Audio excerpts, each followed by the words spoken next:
What's up, Home Skeleton, Smooth Singer 422, and welcome back to Let's Play Trauma Team.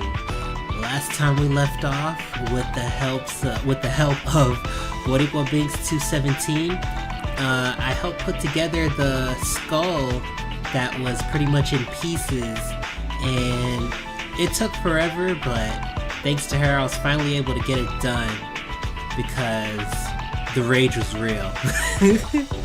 The rage and fury and salt all just blended together, and yeah, she definitely helped me out with that one. So hopefully on this case I can definitely have her back, but for now it's just me, and hopefully I won't be raging anymore. So let's see, what else do we have to do? Okay, these are the items found along with the skeleton. They seem to be in good condition, but I wonder if they can tell us anything. I wonder too. Okay, what is this? Oh, so I guess we have to check out the chest. This. It's a bloodstain. Could it belong to this individual? I think we've seen something like this before. If it was caused by physical trauma, then there's something unusual about it. Yes. That would be... If the bloodstains left on the clothing and the personal effects are from external trauma, something is left unaccounted for. That is, there's too much blood, there's no clothing damage, the clothing is backward, poor fashion sense. Well, I would think there would be damage on the clothes, right?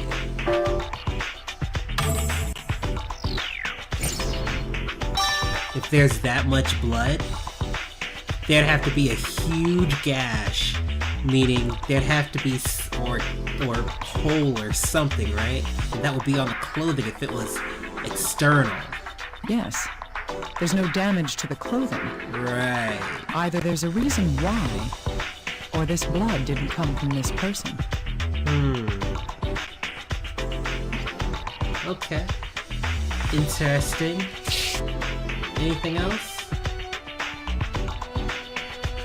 I don't think there's anything else. Not that I can see off the top of my head. Yeah.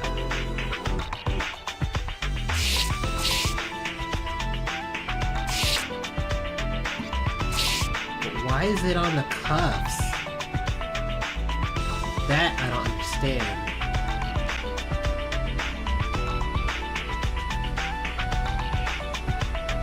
Okay, sure. I guess that's it.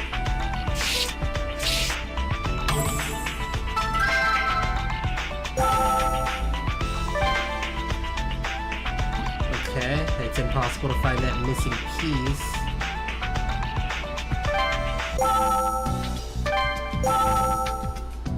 Huh. Okay. It's been a long time since I've had to do this, so I might be a little rusty, guys. Piece of human bone found that Chloe had swallowed. Oh, there it is. There it is.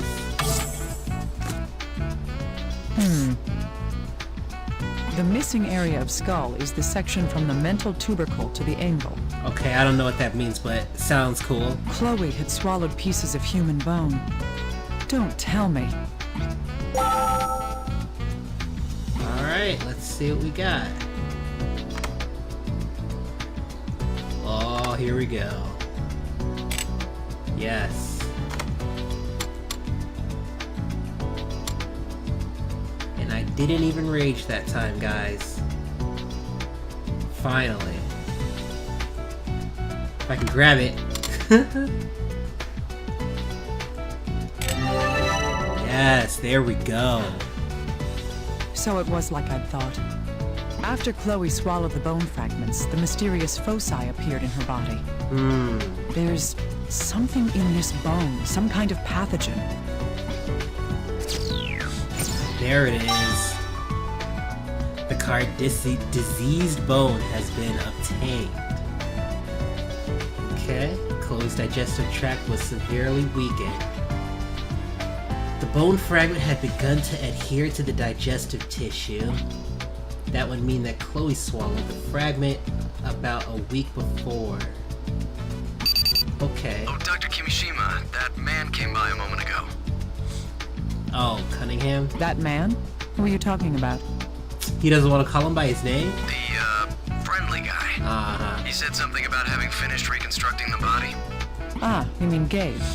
Alright, now we can observe the corpse as a whole. This is what we need. I've gone ahead and put the skull with the rest of the skeleton. You... Good, you're on top of things. Oops. Can Sorry, you tell guys. me what you've observed from it? Oh, right. There wasn't much to get from the body, though. Oh. The person was roughly 185 centimeters tall. Can we get that in feet and inches, please? A histologic examination of the bone detected 15 types of amino acids remaining. Okay. There was also a very high concentration of nitrogen. I've sent the results of the analysis to your computer. Okay. Please check it out when you need to. I will. Good, I'll look into it. It's possible to examine the body now, too.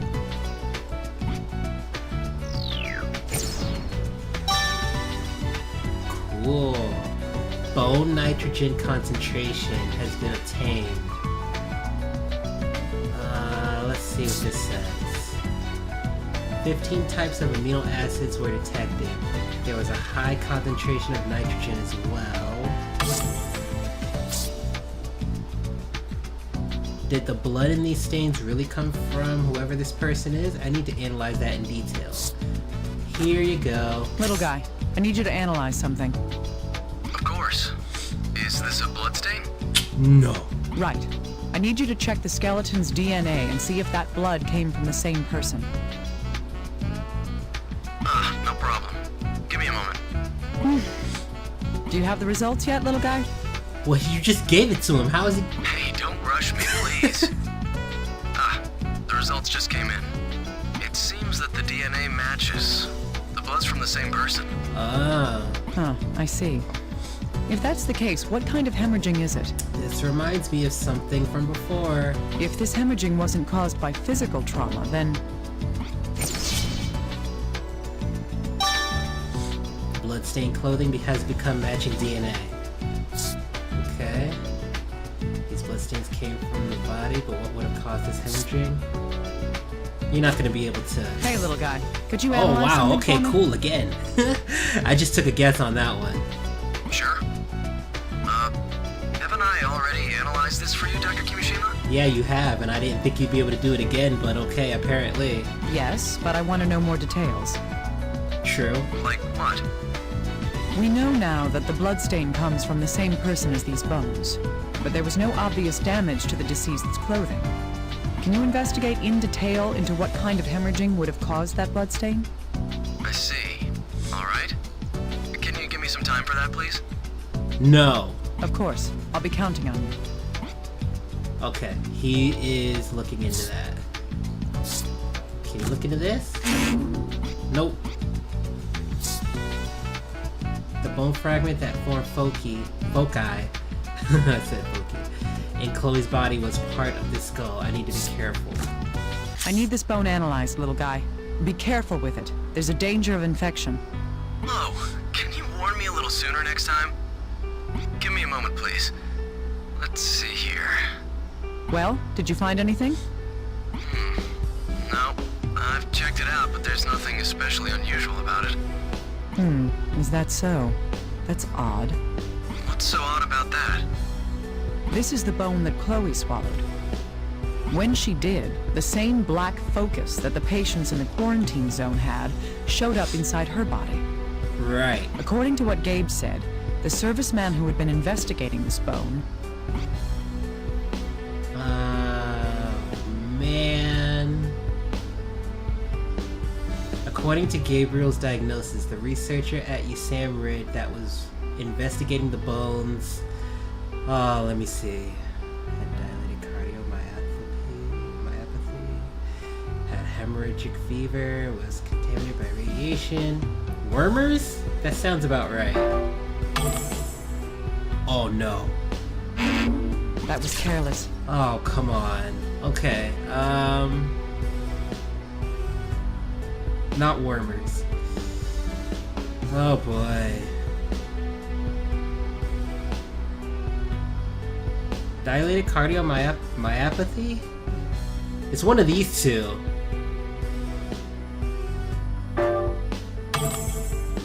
And I guess wrong. How could I do that? Yeah, I don't know either. Man, that was bad. So, in other words, the pathogen lurking in this bone is... Let's see. Based on the fact that the USAMRIID researcher developed hemorrhagic fever, hemorrhagic fever, the pathogen inside these bones is most likely a deadly virus. Right. This bone carries a virus that triggers the hemorrhagic fever. Right. A virus? But this is just a skeleton. A virus requires living cells from its host in order to multiply. Apparently this is a super virus. So, this virus not only survives the host's death, but can continue within a skeletonized corpse. So the virus... Oh man, that's nasty. Not nasty as in disgusting, but nasty as in... This virus is definitely gonna be hard to kill off. Actually, yeah, it won't even die if you were to... Never mind. I'm just talking out loud, but... USAMRIID's plan of quarantining the area, is it probably going to work then? Can you really say that such a thing is impossible? But... That's not like you. Calm down, little guy. Everything we've seen up until now has taught us something. That there are diseases out there in the world that defy all our understanding and what we think of as common sense. It's a super virus. Alright. Let's assume that it is a virus. That doesn't mean that all the mysteries have been solved. How does this virus live inside this skeleton? That's a good question. And why aren't we infected with the hemorrhagic fever after we've handled the bones? That's actually a better question. I really can't say at this point. It's possible this person was infected with the virus. Or perhaps the skeleton had been contaminated after death. Huh. In any case, we'll need to continue investigating this in more detail. Right. However, I can explain why you and I haven't contracted the hemorrhagic fever. You can? What? How? Well, according to what Gabe was told by the assistant secretary,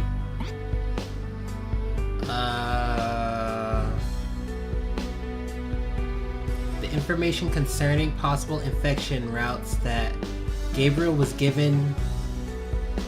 Oh, wait. The information concerning possible infection routes that Gabriel was given by the assistant secretary was that, man, it's been so long since I played this game. This is why I'm gonna struggle with this. Blood infection is impossible. Spraying infection is impossible. Airborne infection is impossible. Oral infection is impossible. Maybe airborne? that's right. They concluded that an airborne infection was Well, that's impossible. good. This was because the infection wasn't spreading within USAMRIID. If that's the case, it's unlikely that the virus is dispersed through a respiratory vector. That's actually great news. Then how does it spread? Well, in Chloe's case, the foci were located in areas where... The foci that formed in Chloe, Alyssa's cat, were located not in the mouth.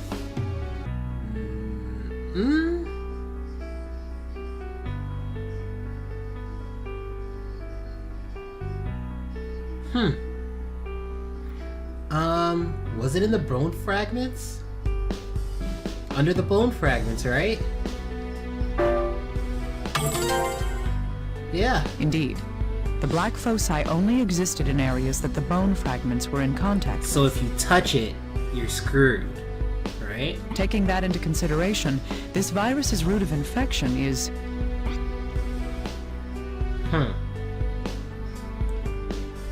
The foci in Chloe were only where the bone fragments contacted the body. Thus, the virus infection route is oral, airborne, mucous membrane, mother to child. Oral?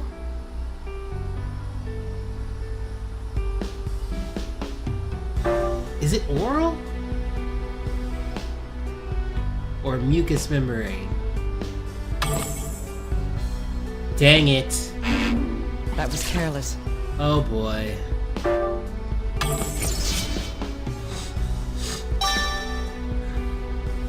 Diseased bone has become unknown vector. Yes. In other words, the virus only has a limited means of transmission. Okay. I see. That explains the cat's case, at least. But what about the Usamrid researcher? I highly doubt that he'd be chewing on bones. Huh. Good point. There must be an explanation for how that other serviceman was infected as well.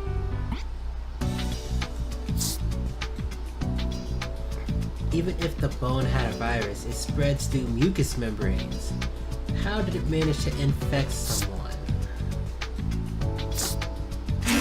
Okay.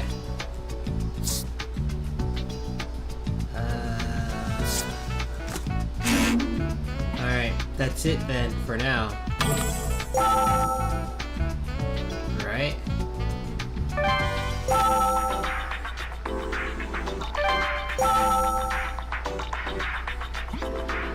Okay.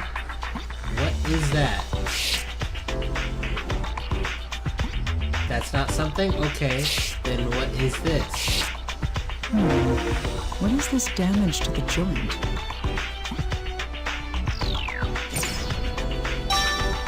It's hard to think that an external force could cause this kind of effect. Right.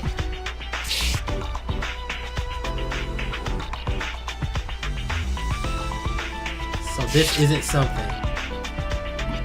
Okay. Alright, well, if it says it's not, then it's not.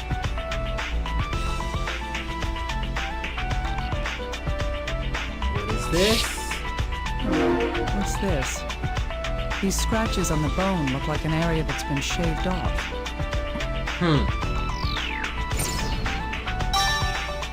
Markings on right arm. Has been attained. Looks like I need to Okay. look into what caused this damage. So this isn't something.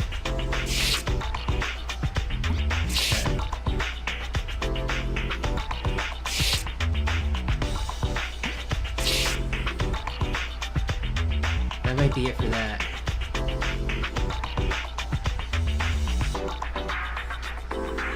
I think that's it.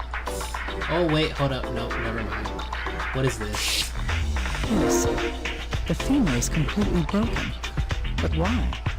In the human skeleton, the femur is... Hardest bone in the body.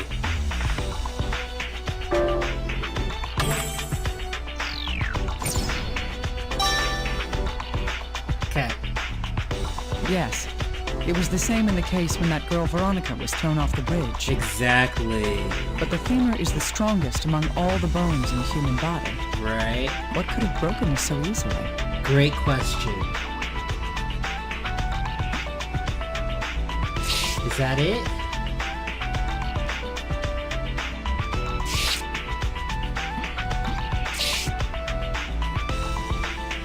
I think that's it, ladies and gentlemen. Oh wait, hold up, what is this?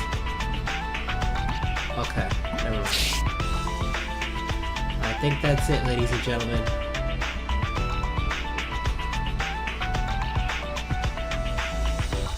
Alright.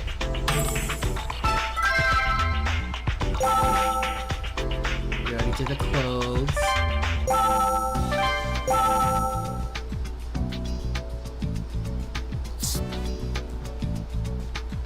The knee has been damaged. I should have it examined to determine what caused this. Here you go. Little guy, I need this damage analyzed. Right away. This... What's the matter? Nothing. A bone abrasion caused this damage. Bone abrasion? What do you mean? Normally, wherever bones meet, there's a layer of fibrocartilage. Oh, to make sure they don't scrape together? In this case, the knee, that pad is known as the meniscus. Okay.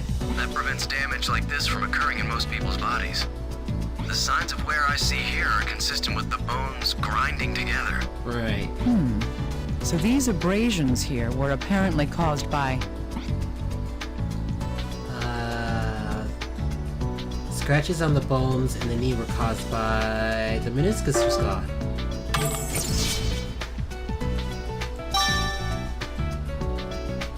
Indeed. This guy has some jacked This would up mean knees. that the meniscus was lost while the person was still alive and moving. But what would cause this to happen? Degenerative bone disease? I don't know, I just made that up.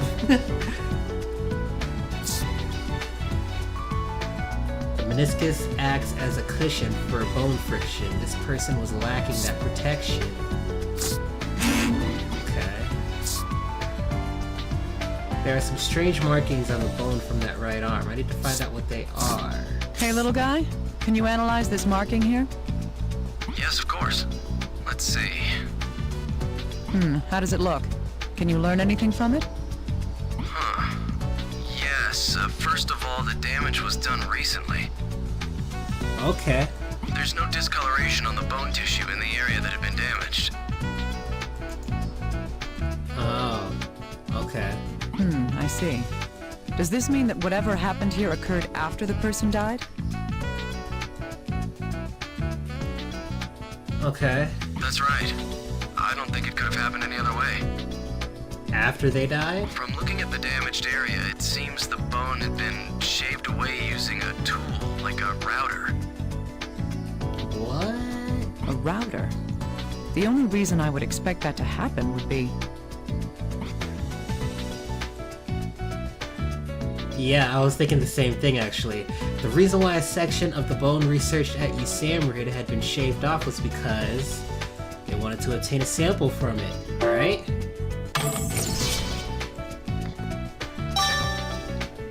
Yeah. That's right. The staff at USAMRIID was using this bone for research. There's a good chance they shaved a sample from the bone in order to study it. Right. Yes, you need small fragments for the high detail analysis.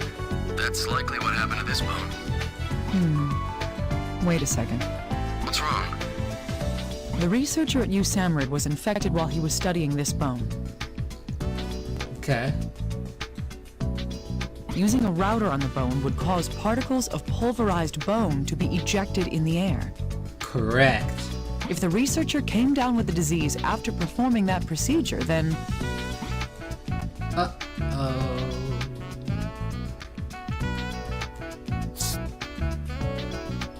The damage to the arm was done by an electric router, shaving off pieces of bone to retrieve a sample.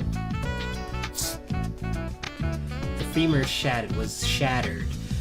Was this person hit by a car? I'll need to have it tested. Little guy, can I bother you for a moment? Man, I'm giving everything to him. Yes, of course. How may I help you? I want your opinion on this fractured femur. Oh, okay. Just a second. Well, anything? Well... What's this? This bone is hollow on the inside. I'm not surprised it broke if it was like this. What? Did this fracture occur while the person was still alive? I can't say about the fracture, but the loss in bone density must have occurred while the person lived. Huh. It seems safe to assume that the fracture was caused by the decrease in bone density then. Probably. Fractured femur has become decreased bone density. So that's why the femur was able to break so easily. A decrease in bone density means that the skeletal structure was weakened. Yeah.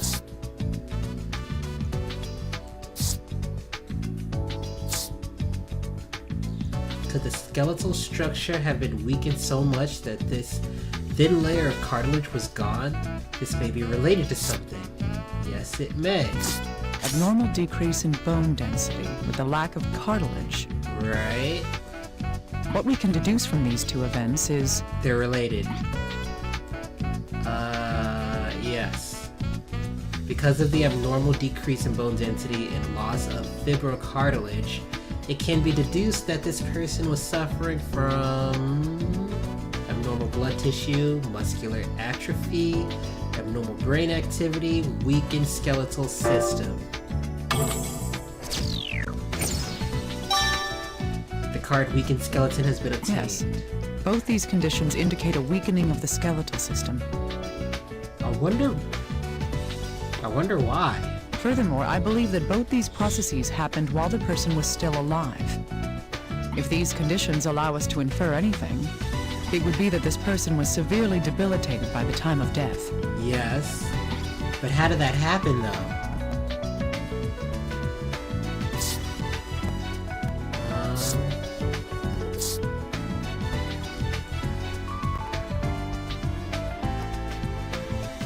Huh.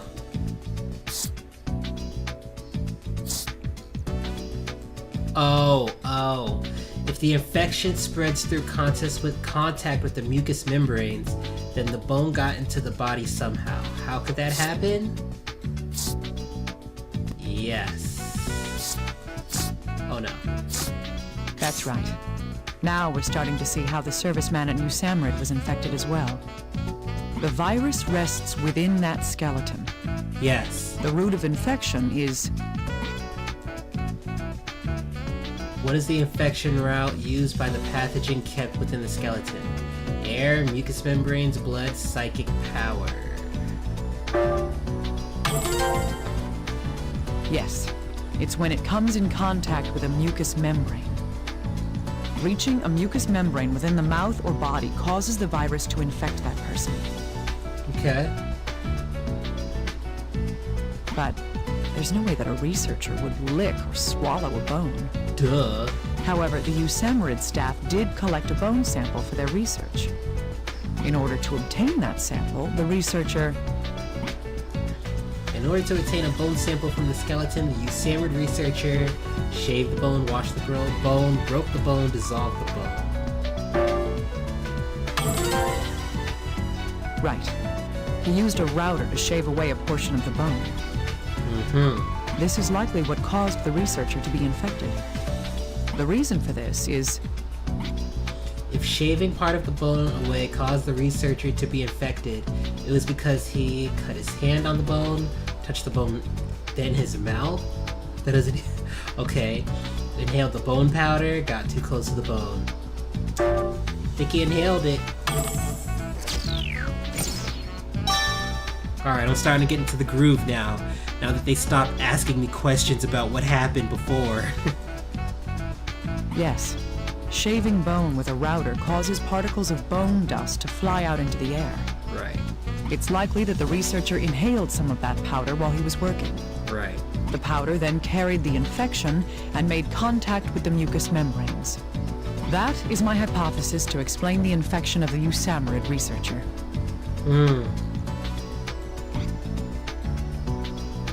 Okay, that sounds good to me, actually. The serviceman at USAMRID likely became infected by inhaling bone dust as he was getting sampled. This person's skeleton was abnormally weakened. Was it some disease or was there some other cause? Maybe they weakened it so that they can get a sample? No. No. No.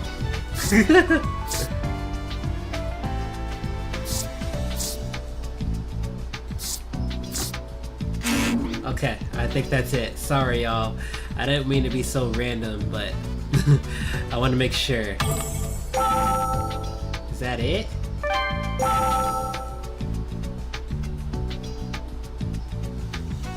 That's all I can think of.